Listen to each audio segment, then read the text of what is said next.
Okay, let's start with the rebuild. So the first thing you'll need are a couple of screwdrivers, Phillips and a flat blade. Now then, this is the carburettor body. It's upside down at the moment. As you can see, you know, from here, this is where the float chamber fits and the needle valve for the float and the jets, etc. First thing I'm going to do is I'm going to put the jets back in, and I'm going to start with the pilot jet. And the pilot jet is the one which handles the idle and a throttle up to around about quarter speed. And just screw that in, not too tight. You don't want to strip it, but you don't want it to come out. The second thing I'm going to put in, I'm going to put the needle jet in.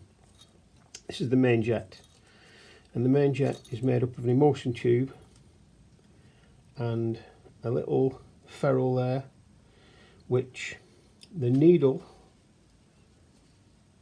on the damper, the needle goes in there and goes up and down in there, restricting fuel flow, increasing fuel flow as you open the throttle. You open the throttle, a vacuum is created which lifts the piston and increases fuel flow.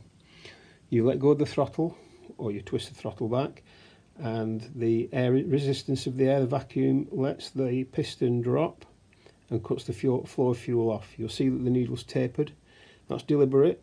You know, the further out it comes, the less restriction there is on that jet there, and the more fuel can flow. So I'm going to start with that now.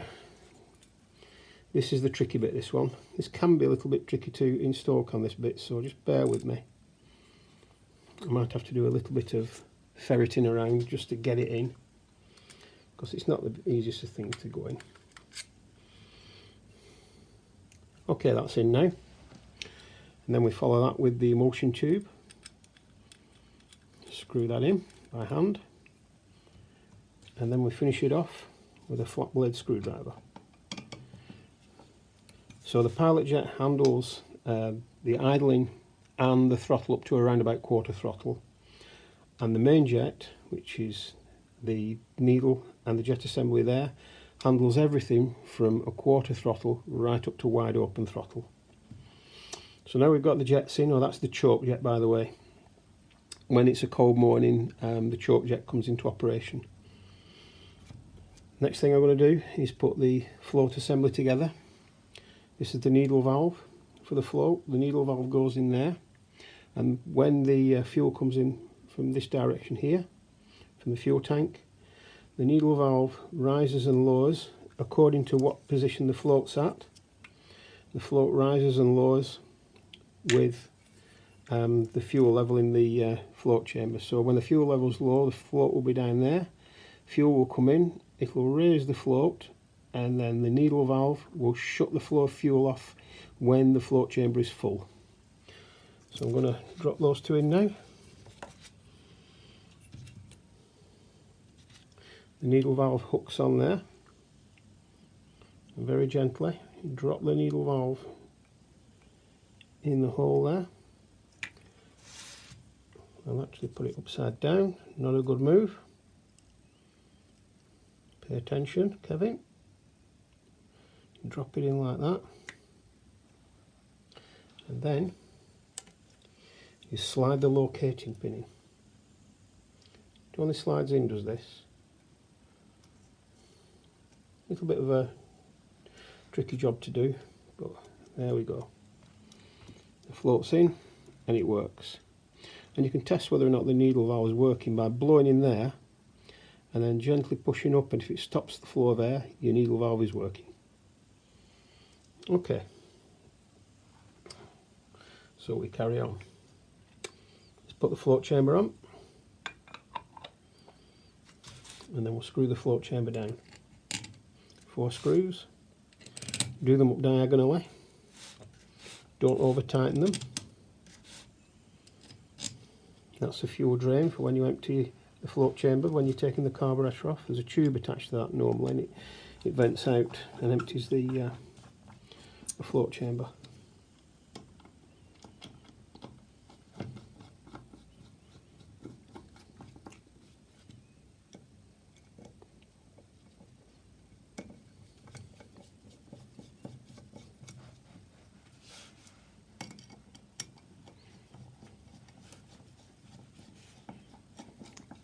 So they're all nice and snugly done up there. We'll just do a little bit on each one just to make sure that they're nice and tight. Not forgetting, by the way, that the float chamber has a little rubber seal on it. I think it's neoprene actually. It has a little rubber neoprene seal on which seals the joint there. You don't want any petrol leaking out there. Next thing we'll do, we'll put the needle back in the damper. If you want to check this rubber here for leaks and tears, if you hold it up to the light and then just gently pull it back like that and look through it, if you can see any light shining through it, then you really need to replace it. And I think it's a complete assembly is this. So to put it back in, I normally do that. Locate the needle into the jet and then line that little tag there up and that little depression there in the body. Don't forget the spring. Put the spring on, keeps it under spring tension, and the cap. Make sure you locate the spring in the cap. Press down gently and hold.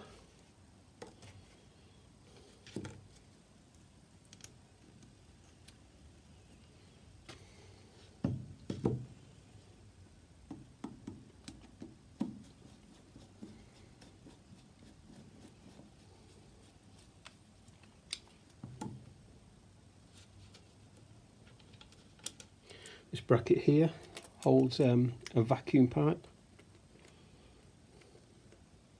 Obviously I haven't got the vacuum pipe to hand. When it's on the scooter it holds the vacuum pipe. Not too tight, nice and snugly. Just enough so that you know that it's not going to come apart.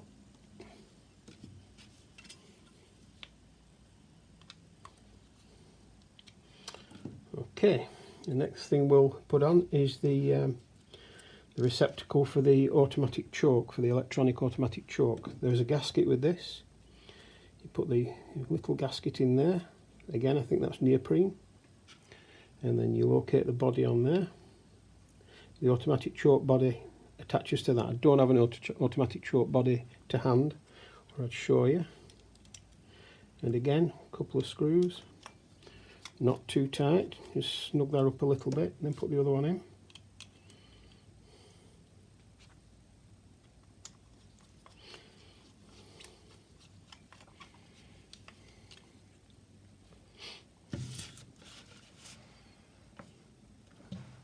Don't over tighten again. Now then, if you've got keen eyes, you may have noticed that I've got the idle speed control yet, the fuel air mixture. That controls the fuel air mixture and it goes in here. Controls the fuel air mixture for idling. When you put that one in, you screw it down all the way, but don't, whatever you do, tighten it too much or else you may split the carburettor body. So you tighten it down just until it's snug, which is about there. And then one turn, half a turn, 1.5 turns out, and that will set your basic fuel air mixture for your idling speed. And the next thing we'll do, we'll put the accelerator pump diaphragm on, which goes in there, and the spring, and then the accelerated pump diaphragm body. You'll need to hold that down with a thumb. Get a couple of screws in there, and again tighten up, not too tight, just nip the first one up and then go and do the second one.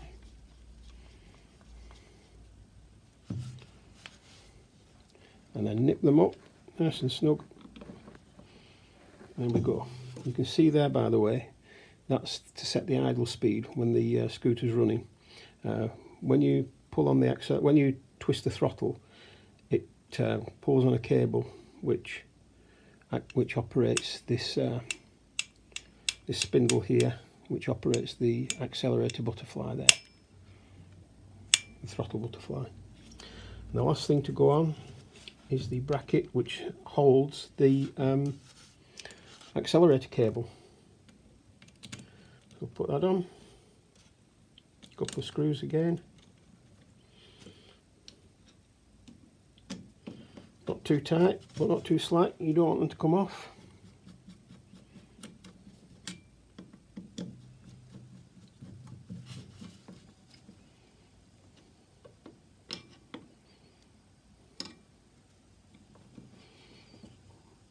Okay, check that the piston moves, the damper, the finger, it moves, it's nice and free.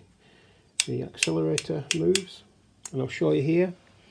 This is the inlet manifold which goes on the cylinder head, and the carburettor goes on there like that. So that fuel air comes in, the air comes in here, goes through the carburettor, picks up fuel on its journey through, out of there and into the cylinder head, into the engine. So basically, there you have it. One rebuilt carburettor. So thank you for watching again, and the next video I've got a pair of these babies. New tyres. The tyres on my Modena are 7 years old now, and they've cracked with the ozone. There's very little wear on the tread, but you know, the ozone's cracked them. So I'm going to do the front tyre in the next video, and then in another video later on I'm going to show you how to do the back tyre. Thanks for watching.